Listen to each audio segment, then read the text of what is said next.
Le concept d'équilibre est fondamental pour notre existence. Il est essentiel pour notre cœur, à l'image de ce qui est requis pour notre santé physique. Sans cet équilibre, nous risquons de nous égarer. La santé de notre corps repose entièrement sur un état d'équilibre délicat. Chaque système, chaque cellule œuvre pour maintenir cette harmonie vitale. Toute perturbation peut engendrer un mal-être profond. De même, le bien-être de notre cœur dépend intrinsèquement d'un état d'harmonie intérieure. C'est dans ce sanctuaire que nos émotions et nos pensées prennent racine. Un cœur apaisé est un cœur fort. Les conséquences d'une rupture de cet équilibre intérieur se propagent bien au-delà de nous-mêmes. Elles se manifestent comme des ondulations dans notre vie. Rien ne reste épargné par ce désalignement. Nos émotions sont directement affectées par un tel déséquilibre. Elles peuvent devenir chaotiques, tantôt exaltées, tantôt abattues, sans raison apparente. Une mer agitée reflétant notre état intérieur, les tyrandodiors. Nos pensées, elles aussi, deviennent désorganisées et floues. La clarté s'estompe, laissant place à la confusion et à l'incertitude. Le jugement s'en trouve altéré, la direction perdue. Nos comportements deviennent instables ou erratiques, reflétant le tumulte interne. Les actions impulsives succèdent à la procrastination, une incohérence qui déroute notre entourage et nous-mêmes. Le message central est clair, un cœur déséquilibré est par nature agité et inquiet. Il ne trouve jamais de repos véritable. C'est une quête incessante sans jamais atteindre le rivage. Il oscille constamment entre des extrêmes, telle une balançoire folle. La joie intense peut basculer en profonde mélancolie. Cette fluctuation perpétuelle épuise notre énergie vitale. Ce cœur est souvent animé par un vide intérieur qu'il tente désespérément de combler. Une faim insatiable qui pousse à chercher toujours plus. Ce besoin demeure pourtant sans fin. Cela se manifeste par des réponses émotionnelles excessives, disproportionnées, une irritation démesurée, une tristesse accablante pour des causes minimes. La sensibilité devient une fragilité. On observe également des schémas de pensée désorganisés où les idées s'entrechoquent. La concentration devient difficile, la réflexion brouillonne, le fil de la logique se perd. Les actions deviennent erratiques et imprévisibles, sans ligne directrice claire. On passe d'un projet à l'autre sans jamais rien achever. Une vie faite de faux départs et d'inachèvement. Un désir excessif mène à l'agitation, à une perpétuelle insatisfaction. On court après ce que l'on n'a pas, oubliant ce que l'on possède. C'est une course folle sans ligne d'arrivée. Il alimente une quête frénétique et parfois désespérée de gratification immédiate. Le plaisir éphémère est recherché pour masquer la douleur du vide, mais le réveil est toujours douloureux. À l'inverse, un désir insuffisant entraîne l'inaction et la passivité. L'élan vital s'éteint, toute motivation disparaît. L'existence semble alors dépourvue de sens et de direction. Il conduit à l'apathie, à une indifférence générale face au monde et à soi-même. Les couleurs de la vie s'estompent, une torpeur qui emprisonne l'esprit et le corps. Sur le plan cognitif, il est difficile de différencier les simples envies des vrais besoins profonds. On confond le superficiel avec l'essentiel. C'est une source de confusion majeure. Le cycle qui en résulte perpétue la frustration et l'excès. On ne parvient jamais à se sentir pleinement satisfait. C'est une spirale descendante dont il est difficile de s'extraire. Il est important de clarifier un point essentiel. L'équilibre ne consiste pas à éliminer le désir. Le désir est une force vitale inhérente à notre nature humaine. Il nous pousse à grandir, à créer. Le véritable équilibre réside dans la maîtrise de notre capacité à contrôler nos désirs. C'est la capacité de les observer sans être emporté par leur courant. C'est un art délicat et puissant. Cela signifie gérer efficacement nos désirs, les diriger avec sagesse et discernement, apprendre à les canaliser vers des objectifs constructifs, utiliser leur énergie à bon escient.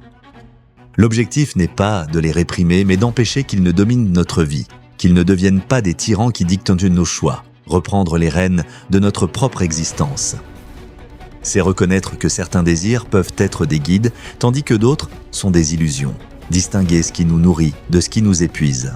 Faire la paix avec notre propre nature. Cette gestion nous permet d'être acteurs de nos vies, et non simplement des spectateurs. Nous choisissons consciemment nos chemins. Nous sommes les capitaines de notre propre navire. Le désir bien maîtrisé peut être une source de joie et d'accomplissement. Il nous pousse à dépasser nos limites. Il est le moteur de notre évolution personnelle et collective. Ainsi, l'équilibre est une danse subtile entre l'accueil du désir et sa régulation. C'est trouver la juste mesure, un chemin de sagesse qui se construit jour après jour. La perte de contrôle sur nos désirs augmente considérablement notre vulnérabilité. Nous devenons plus sensibles aux influences extérieures, aux mirages de la société de consommation. Notre carapace s'amincit. Nous sommes plus enclins à prendre des décisions impulsives sans réelle réflexion. Des choix dictés par l'envie du moment plutôt que par une vision à long terme. Des erreurs souvent regrettées. Cette perte de contrôle nous pousse à une comparaison constante avec autrui. Nous scrutons la vie des autres, mesurant nos manques et nos frustrations. Une quête infinie de ce que nous n'avons pas. Ce cycle vicieux renforce un état d'imbalance permanent. Plus nous cherchons à combler nos désirs sans discernement, plus le vide se creuse. Une boucle de souffrance sans fin apparente.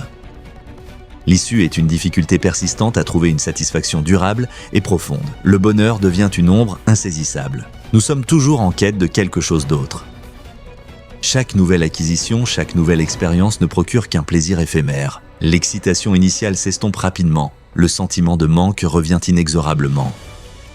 Nous devenons esclaves de nos passions, de nos impulsions. Notre liberté intérieure est compromise. Nous réagissons aux stimuli plutôt que d'agir selon nos valeurs. Cette dépendance au désir non maîtrisé érode notre paix intérieure. L'anxiété s'installe, la frustration grandit, un sentiment de chaos règne en maître dans notre esprit. Les relations interpersonnelles peuvent aussi en pâtir. Nos attentes deviennent démesurées, nos exigences irréalistes. L'autre est perçu comme un moyen de combler nos propres lacunes. Perdre le contrôle sur ses désirs, c'est aussi perdre une part de soi. C'est s'éloigner de son essence profonde. C'est se diluer dans une quête sans fin d'approbation et de validation extérieure. La première étape fondamentale est la cultivation de la conscience de soi. Se connaître en profondeur est le point de départ de tout cheminement. Sans cette base, l'édifice s'écroule. Une approche pratique est de s'engager dans la pratique de la pleine conscience. Observer nos pensées et nos émotions sans jugement. Écouter le murmure de notre monde intérieur. Un apprentissage clé est de reconnaître et d'accepter nos limites personnelles. Savoir où s'arrête notre pouvoir, où commencent les aléas de l'existence. L'humilité est une force. Développer l'intelligence émotionnelle, c'est écouter nos émotions sans leur obéir aveuglément. Elles sont des messagères, pas des maîtresses. Comprendre leurs messages sans se laisser submerger. Une réévaluation de la place du désir dans notre vie est nécessaire. Qu'est-ce qui est vraiment important? Qu'est-ce qui est superflu? Trier, prioriser, simplifier. Le travail intérieur consiste à comprendre le paysage de nos émotions. D'où viennent-elles? Quelles sont leurs racines? Une exploration introspective courageuse et profonde. Cultiver un sens de stabilité intérieure est primordial. Créer un ancrage solide en nous-mêmes. Trouver un refuge inébranlable au milieu des tempêtes extérieures. L'objectif est de naviguer la vie avec une clarté et une intention renouvelée.